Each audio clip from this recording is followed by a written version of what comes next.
Hindi na mga tuhod ko. Wala, okay na okay. Pag alam mo wala nang laman yung tiyan mo, tapos nag-grind na, biglang parang merong acid na umaakit sa throat mo. So, sa barley, wala akong naramdaman na ganon. Ay, masyado namang mahusay itong barley na ito. Sasabihin nila, oy, di itry nyo. Lorna Tolentino is a mother, a lola, an actress, an entrepreneur, 50 plus years in the industry. Current project ko is Batang Quiapo. I'm Amanda Salonga sa Batang Quiapo. Ang hirap mag-maintain ng weight pag nasa senior year ka na, mas mabilis kang tumaba siguro dahil humihina na yung metabolism mo. And then, syempre, yung health mo, kasama rin yun, merong deterioration, hindi naman pwedeng hindi.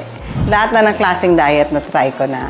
From keto, intermittent, 1 meal a day, di ba? Maraming nauso na ganyan na diet. Yan, ang lahat na yan na try ko. Kasi nga, hindi ako masyado ma-exercise. Dati, bowling, badminton, ano rin ako rock climbing, tapos with Tori. And then, yoga, Bikram, swimming. Pero ang exercise ko before last ko was like 2019 yoga, Bikram yoga.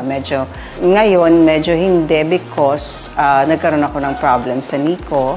So, pero okay na siya ngayon. Hyperacidic ako, parang meron akong, kasi may gastric ulcer ako, pero na-cure na yon. Pero minsan, yung maasim talaga yung kinain ko, talagang umaakit siya sa throat mo.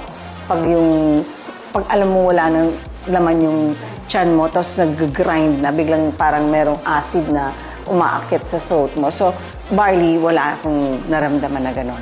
Ay, masyado namang mahusay itong barley na ito. Sasabihin nila, oy, di itry nyo. A friend, biglang nagpadala, so trinay ko. And then, yun na, dahil nag-order na ako, sabi ko, ba okay ito Yun, doon nag-start. Sugar niya, parang wala. Yun, so okay siya sa akin. Okay yung barley sa akin. Nung trinay ko siya, kasi mas effective siguro siya sa akin dahil yun yung first na iniinom ko. Bago ako uminom ng mga gamot, yun muna yung iinumin ko. So meron na akong pang-kontra parang may fiber nang pumasok sa stomach ko. So may lining na ng fiber na barley bago ko iinom ng mga medicines and other vitamins. I have to maintenance sa morning kasi. Yun, for my heart, and then vitamins na yung iba. So, parang coated na yung stomach ko. Okay siya sa akin kasi more than 10,000 steps ako. At saka pinakamababa kong steps na nagawa sa abroad is mga 5,000. Minimum ng 5,000, maximum ng 10,000 above. Tapos, hindi na mga tuhod ko, okay na okay. So, I think, malaking bagay din na meron kang organic na tinitake. Kasi parang vitamins na rin siya And yung hyperacidity ko, yun pa, isa pa nakatulong sa akin yung barley. I highly recommend it. It works for me. I don't see any negative effect ng barley. Only the positive side of it. Wala siyang negative. It's all positive nga. Pwedeng good lang, better sa'yo, sa akin kasi best So, siyempre, yung sinasabi nila, life is too short. So, yung importance is alagaan mo yung sarili mo, ka magkasakit, and siguro malaking tulong yung mga bagay na iniinom mo, ginagawa mo sa buhay mo.